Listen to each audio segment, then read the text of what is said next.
লোকটা এমন ভাবে প্রত্যেক দিন নেশা কইরা করে ঘরের ভিতরে আসে।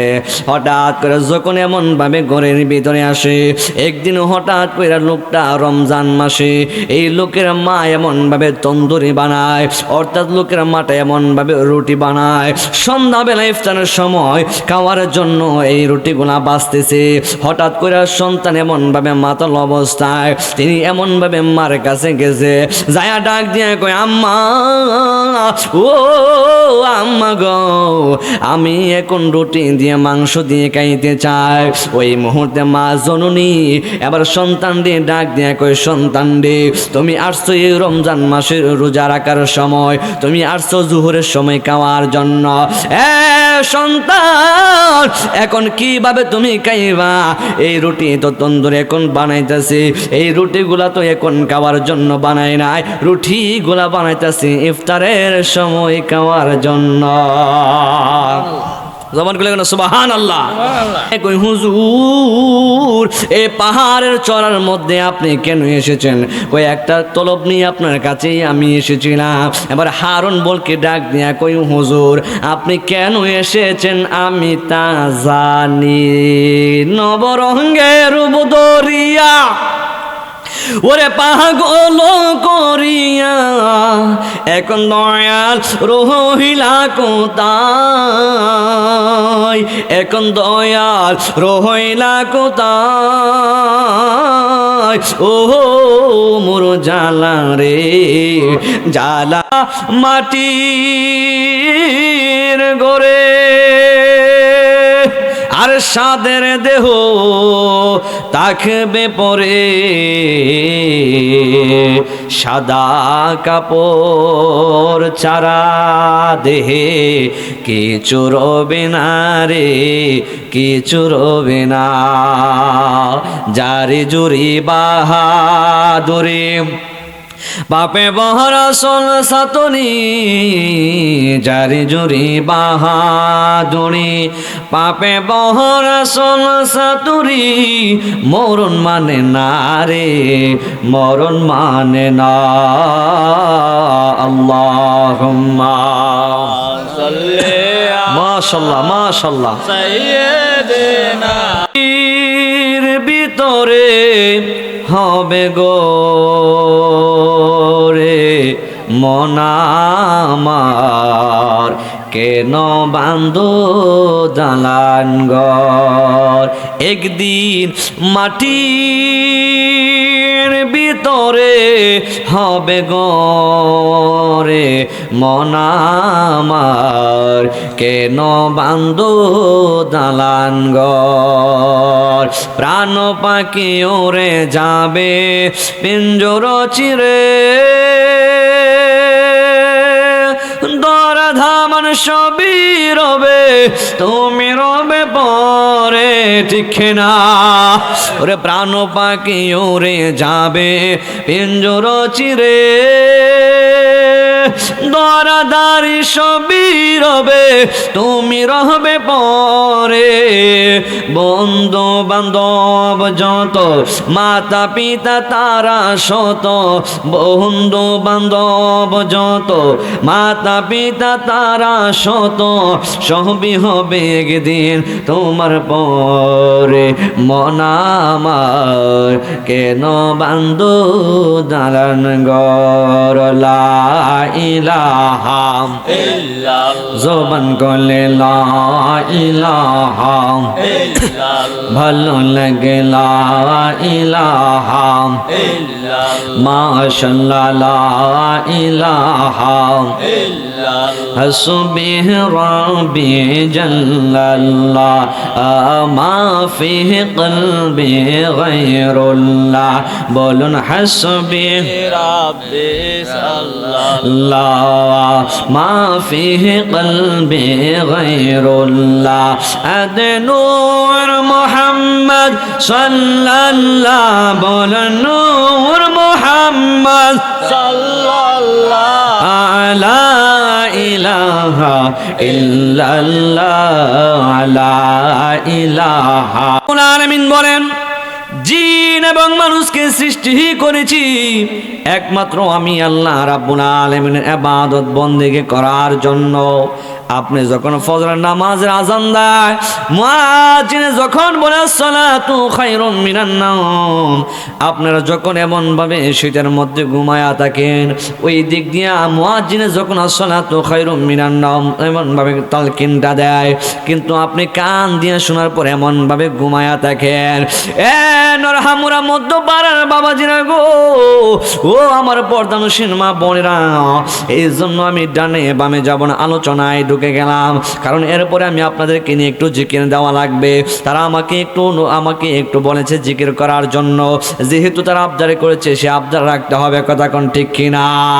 আল্লাহ রাব্বুল আলামিন বলেন, কুল্লু নাফসিন যায়িকাতুল মাউত।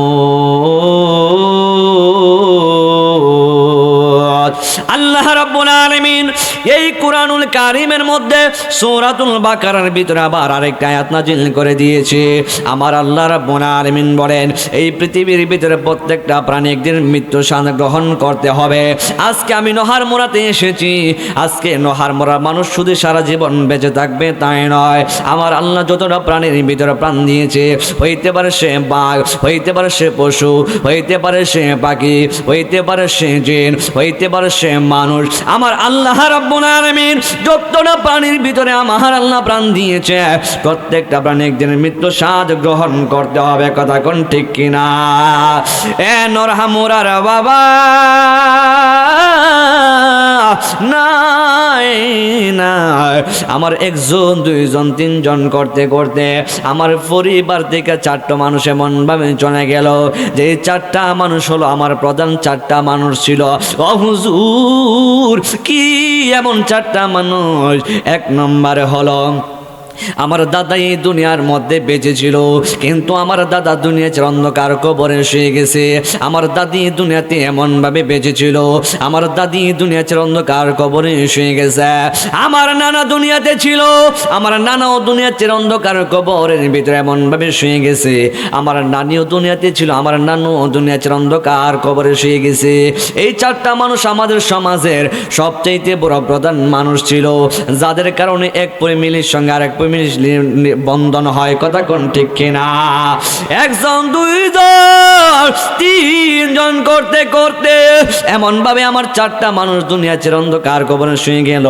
নাই নাই নাই, আমার দাদা দুনিয়াতে নাই, নাই নাই নাই, আমার দাদি দুনিয়াতে নাই, নাই নাই নাই, আমার নানি নাই। এমন ভাবে করতে করতে আমার 4টা মানুষ দুনিয়া থেকে এমন ভাবে চলে গেছে, না জানি কোন দিন আমার আম্মাও দুনিয়া থেকে চলে যায়, না জানে কোন দিন আমার বাবাও দুনিয়া ছেড়ে চলে যায়। রাতের বেলা যখন বিভিন্ন জায়গায় মাহফিলে আসি, বাবা ফোন করে বলে, আব্বুরে তুমি কোথায় আছো? যদি বলে মাহফিলের মধ্যে এসেছি, মা বলে, ফতরে সাবধানে তুমি চলাফেরা কইরো, ওই তোমার ছোট্ট একটা ভাই প্রবাসের জমিনে থাকে, এই প্রবাসের জমিনে থাকার সত্ত্বেও আমার তার জন্য এত মায়া হয় না। আমি বললাম, আম্মা আমার ছোট ভাইটা আপনার কাছ থেকে অনেক দূরে থাকে, এরপরে কেন আপনার এত মায়া লাগে না? আপনার কেন এত মায়া লাগে না?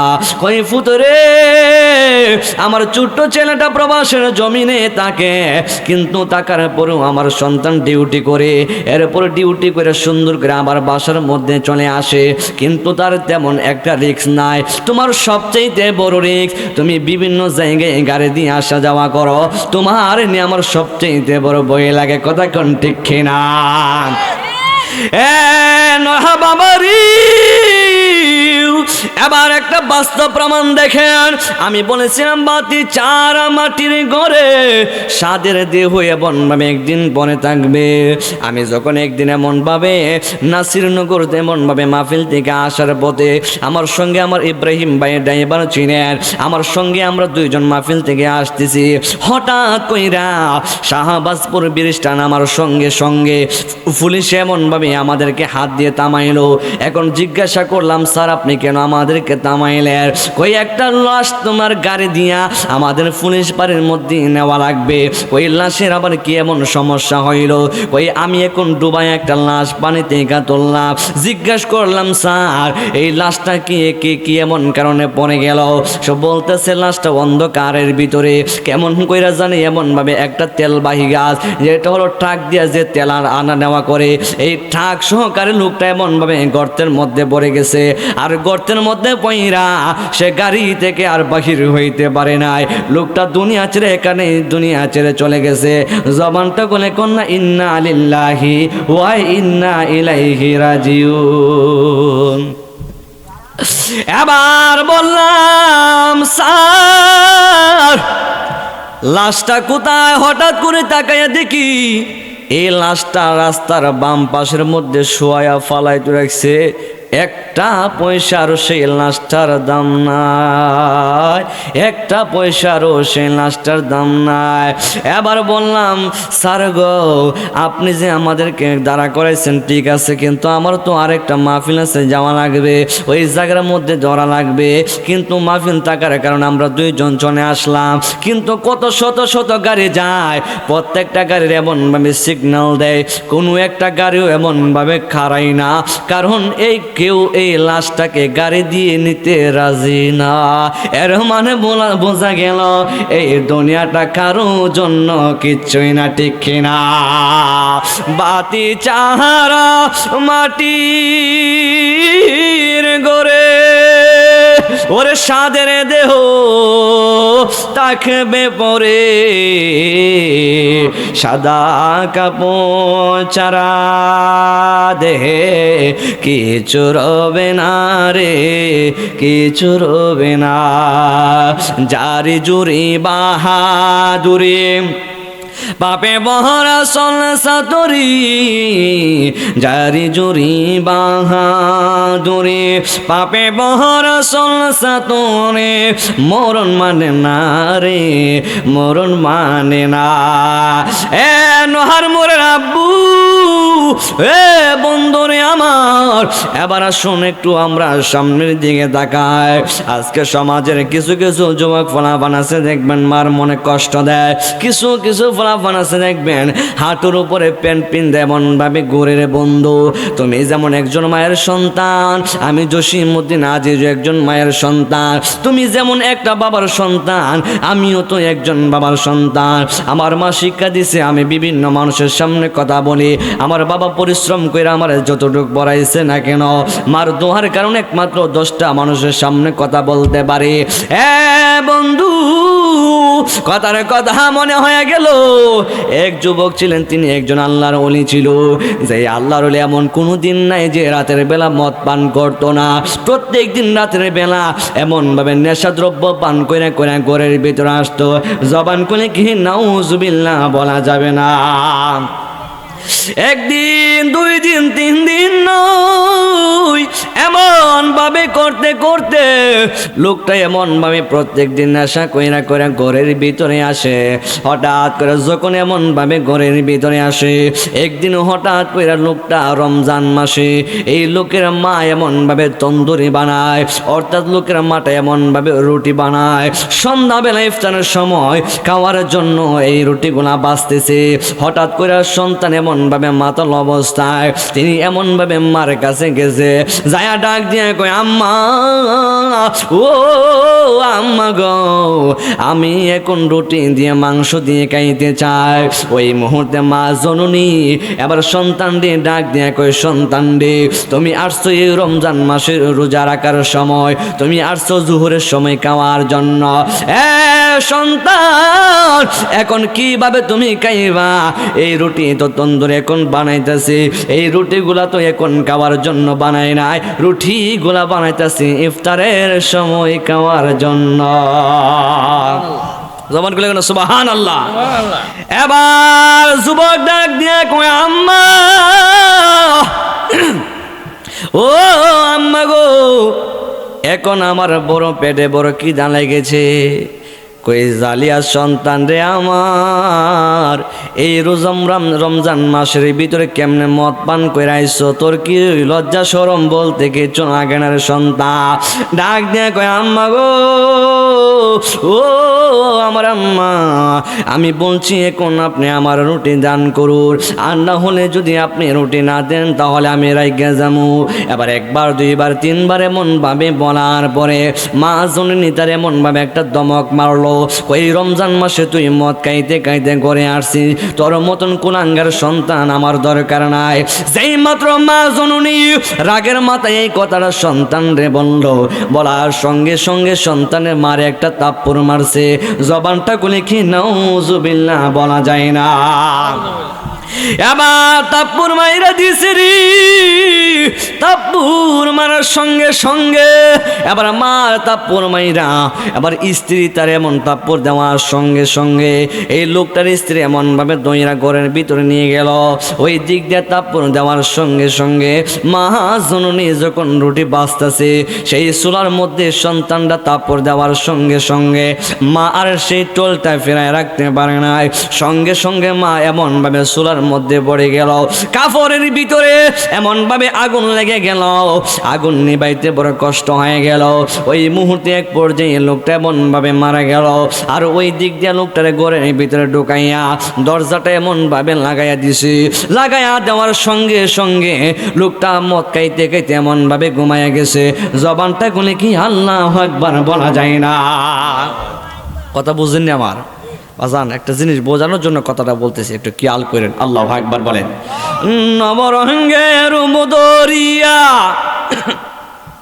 ওরে পাগল করিয়া এখন দয়ালের হইলা কোথায়,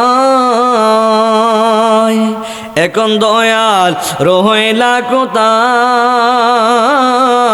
ও মোর জালা রে জালা কি দিয়ে এ নিবা, এখন আমার মুর্শিদের প্রেম জালা কি দিয়ে এ নিবাই, ওরে কি দিয়ানি বাইরে জাহালা, ওরে কন্যা ওরে কি দিয়ানি বাইরে জাহালা, ও মোর জালা রে জালা কি দিয়ে এ নিবাই। শানটা আমি একটু পরে বলবো বোঝানোর জন্য। এ বন্ধু, এবার লোকটা এমন ভাবে মদ খাইতে খাইতে মাতাল অবস্থায় এমন ভাবে ঘুমায় গেল। আর ওই দিক দিয়া এমন ভাবে স্ত্রীর বাহির দিক দিয়ে দরজাটা লাগাইয়া দিছে। এবার দরজা লাগাইয়া যায় দেখতেছে শাশুড়ি আম্মা আগুনে পড়ে এমন ভাবে মারা গেল। ওই মারা যাওয়ার আগে এবার স্ত্রী যখন এমন ভাবে শাশুড়ি আম্মার কাছে গেল, যায় ডাক দিয়ে দৌড়ে ডাক্তারের কাছে এমন ভাবে নিয়ে গেল। ডাক্তারের কাছে নেওয়ার সঙ্গে সঙ্গে ওই মুহূর্তে নেওয়া যাওয়ার সময় মেয়েটা বলতেছে, আম্মা গো আপনি কি বেশি অসুস্থ হয়ে গেলে?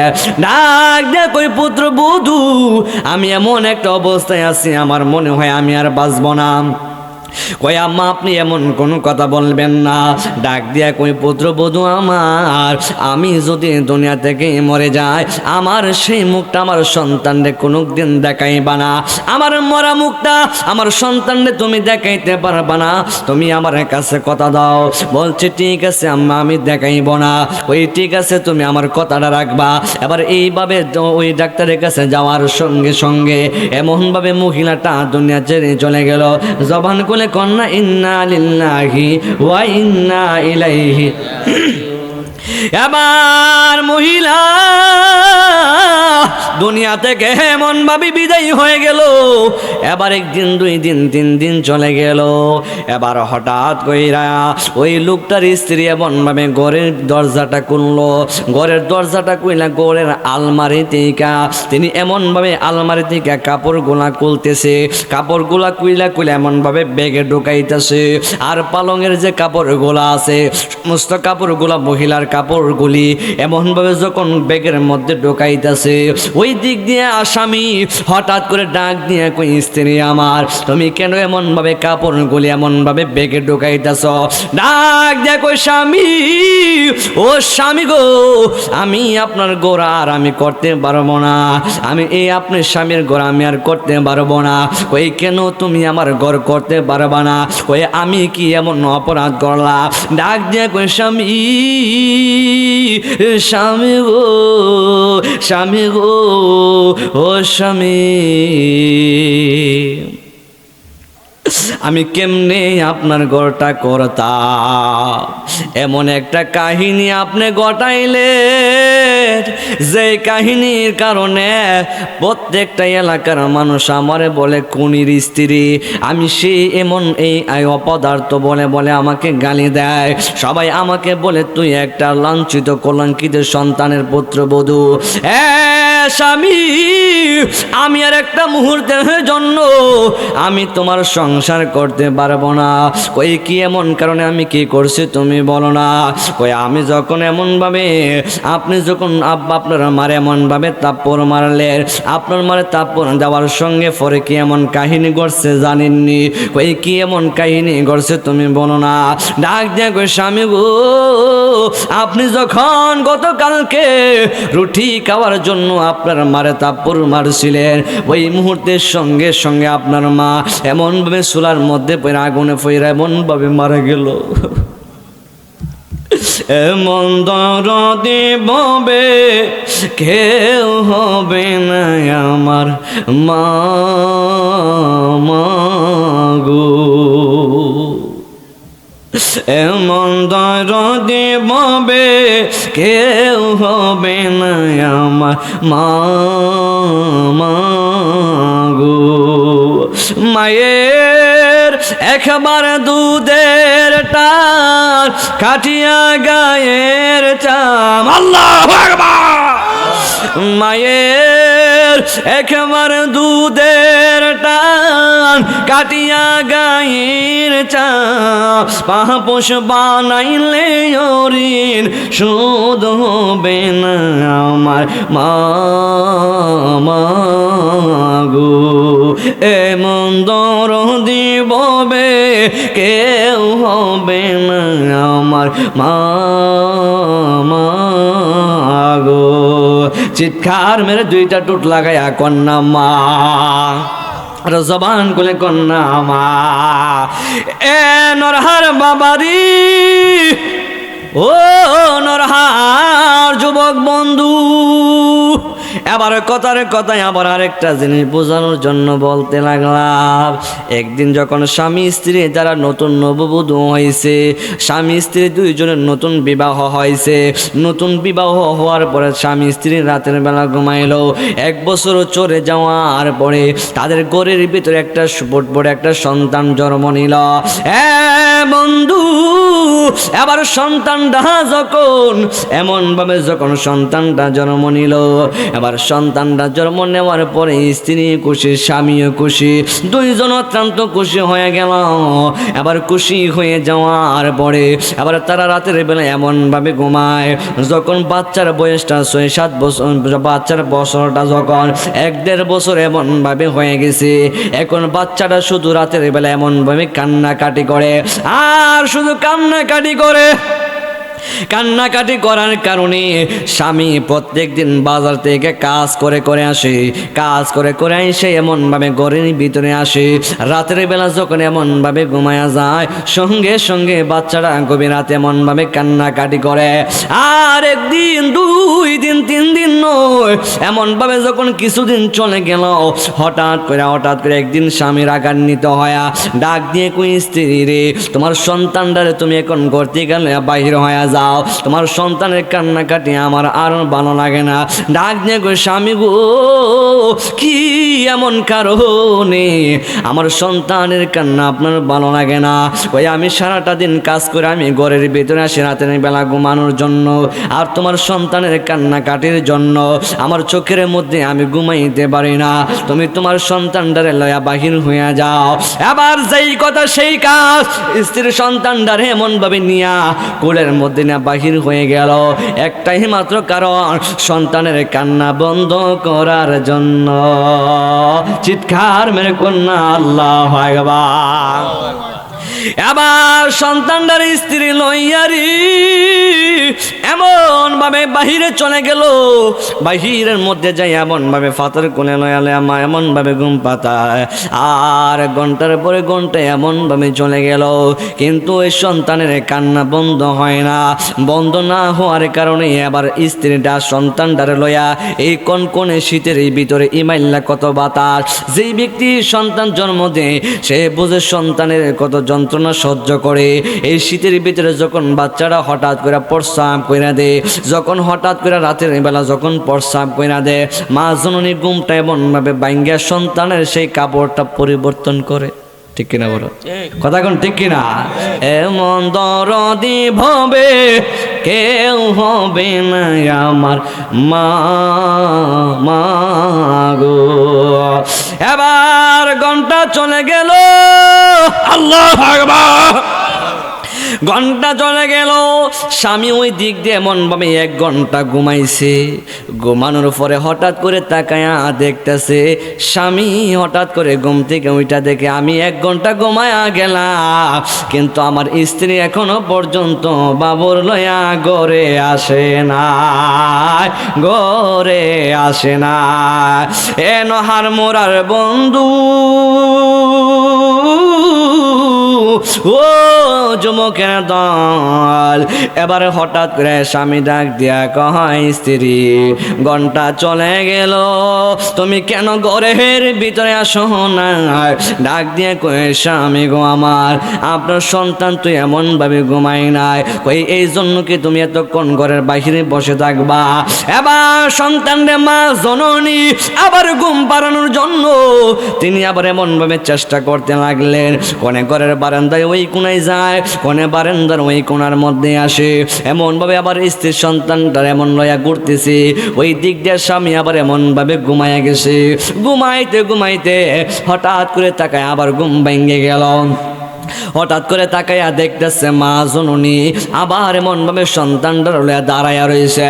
এ বন্ধু, বন্ধু রে বন্ধু, এবার হঠাৎ কইরা বাবুটা এমন ভাবে যখন ঘুমায়া গেল, এবার ঘুমে যাওয়ার পরে হঠাৎ করে আসে স্ত্রী বাবুটার নিয়ে ঘরের ভিতরে আসলো।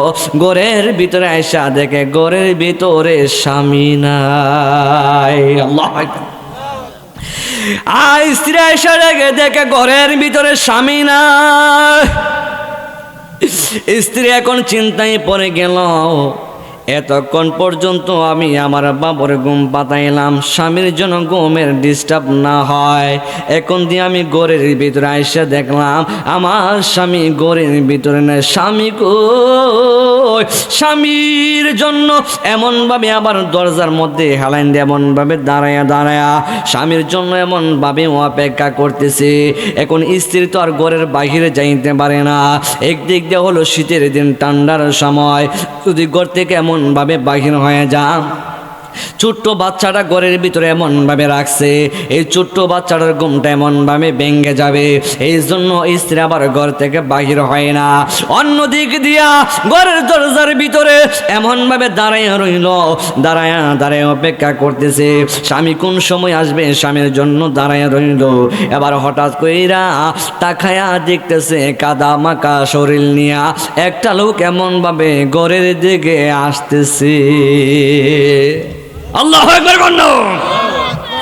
এবার স্ত্রী বই পায়া গেল, এবার স্ত্রী ডরাইয়া গেছে। হঠাৎ করে স্বামী ডাক দিয়ে কই স্ত্রী রে আমার, তুমি কোনো বই পায় না, আমি তোমার স্বামী। ডাক দিয়ে কই স্বামী গো, ও স্বামী, আপনি রাতের বেলা কোথায় চলে গেছিলেন? ডাক দিয়া কই স্ত্রী, আমার শরীরে যে তুমি মাটিগুলা দেখতেছো, এই মাটিগুলা কোন জায়গার মাটি জানুনি? ডাক দিয়ে কই স্বামী গো, কোন জায়গার মাটি? আপনি যদি না বলেন তাহলে আমি কেমনে বুঝবো? ও স্বামী, আপনি বাবুর জন্য ঘুমের ডিস্টার্ব হয়ে দেখা আমি সন্তানটারে এমন ভাবে নিয়ে বাহির হয়ে গেলাম, কিন্তু আমি ঘরের ভিতরে এসে দেখে আপনার স্বামী নাই। আপনি এমন ভাবে কোথায় চলে গেছিলেন? ডাক দিয়ে কই স্ত্রী, ঘন্টার পরে ঘন্টা চলে গেল, হঠাৎ করে আমি জানালা দিয়ে তাকায় দেখলাম বাবুর ঘুম ভাঙ্গার কারণে তুমি সন্তানটারে এমন ভাবে নিয়ে নিয়ে বাহিরের মধ্যে দাঁড়াইয়া রইছো।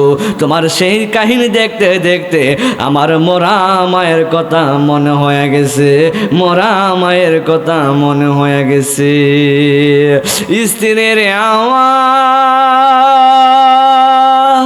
ও স্ত্রী, আমার মায়ের কথা যখন মনে হয়ে গেল, আমি আর ঘরের ভিতরে এমন ভাবে বসে থাকতে পারি না। আমি দৌড়ায় আমি আমার গোরস্থানের মধ্যে যাইয়া আমি আমার মার কবরের মধ্যে যায়া যায়া লাফায়া লাফায়া কানছি। এই স্ত্রী, আমার শরীরের ভিতরে যে মাটি দেখতেছো, এই মাটিগুলো হইল আমার মায়ের কবরের মাটি। আমি তাকায়া তাকায়া দেখলাম আমি সন্তানটারে তুমি এমন ভাবে নয়া নয়া ঘন্টার পরে ঘন্টা এমন ভাবে দাঁড়াই রইছো, কত নির্যাতন তুমি এমন ভাবে সহ্য করতেছ। এই স্ত্রী, না জানি আমার বাবা এমন ভাবে কতদিন রাগান্বিত হয়ে গেছে, আমার মা জানে কতদিন আমার এমন ভাবে লয়া লয়া বারান্দার মধ্যে শীতে ঘুরছে। যে দুঃখিনে মা হায় রে আমায় করেছে লালো, করেছে লালন, আমি কেমনে দিব ওই দুঃখিনী মায়ের দাফন? আমি কেমনে দিব ওই দুঃখিনী মায়ের দাফন? যে দুঃখিনী মা, যে দুঃখিনী মা হাহিরে আমায় করেছে লালন, করেছে লালন, আমি কেমনে দিব ওই দুঃখিনী মায়ের দাফন? আমি কেমনে দিব ওই দুঃখিনী মায়ের দাফন? মাগো তোমার মতো লই না কেহ আমায় কোলে টানি, আদর করে মুছে না কে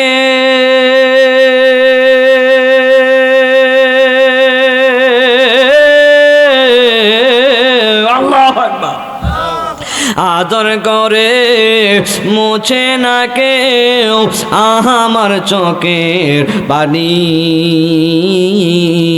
হায়রে মা জননী আমার, হায়রে মা জননী, হায়রে মা জননী আমার, হায়রে মা জননী। এ বন্ধুরি, এবার লোকটা ডাক দিয়া কই স্বামী, আপনার সংসার আমি আর করতে পারবো না। ডাক দিয়া কই স্ত্রী, কি এমন কারণে? ডাক দিয়া কই স্বামী গো, গতকালকে আপনি আপনার মার এমন ভাবে থাপ্পড় দেওয়ার কারণে আপনার মা এমন ভাবে সোনায় পরে আগুন ধইরা মারা গেল। ডাক দিয়া কই স্ত্রী, আমার মা এমন ভাবে মারা গেল, একটা বারের জন্য তুমি আমার কবর দিদা। ডাক দেখো স্বামী গো, ও স্বামী, আপনার মা মরে যাওয়ার আগ পর্যন্ত আমার কাছে একটাই ওসিয়ত করে গেছে।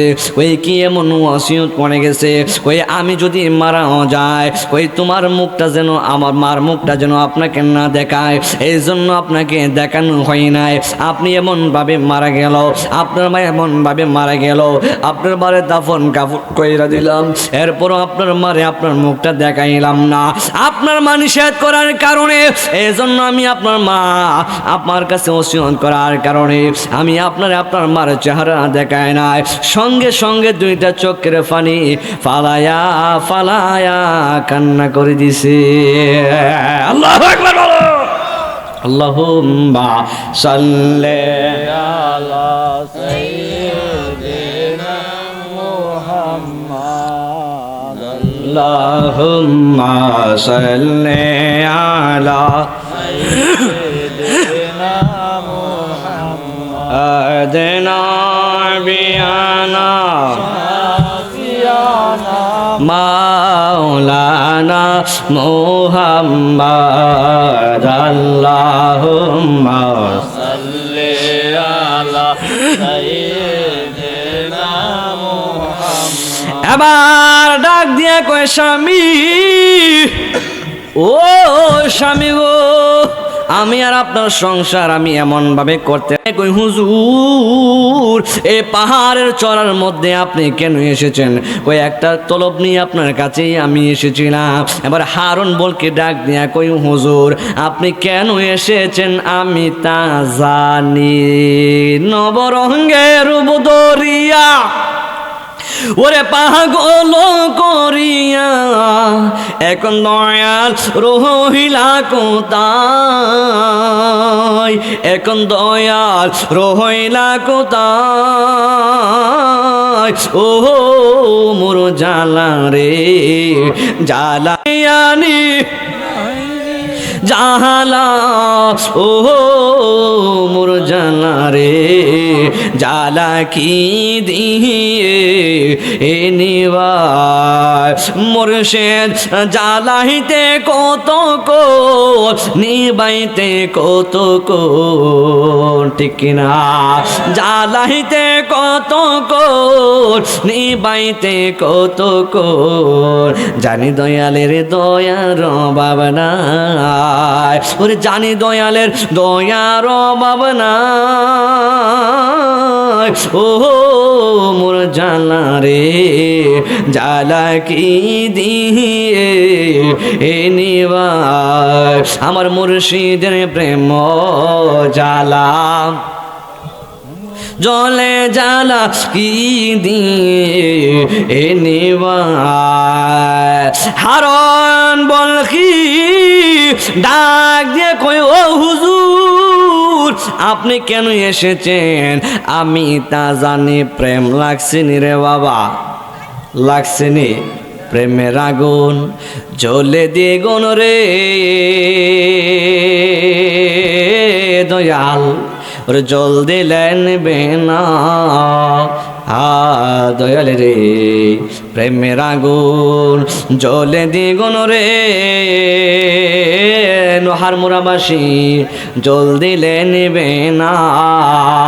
ওরে মুর্শিদ মুর্শিদ কইরাই আসে কেরা হইছে রে দেওয়ানা।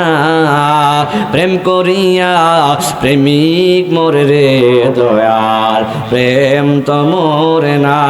আসুন না সবে কৃষ্ণ জাতের জিকির করে।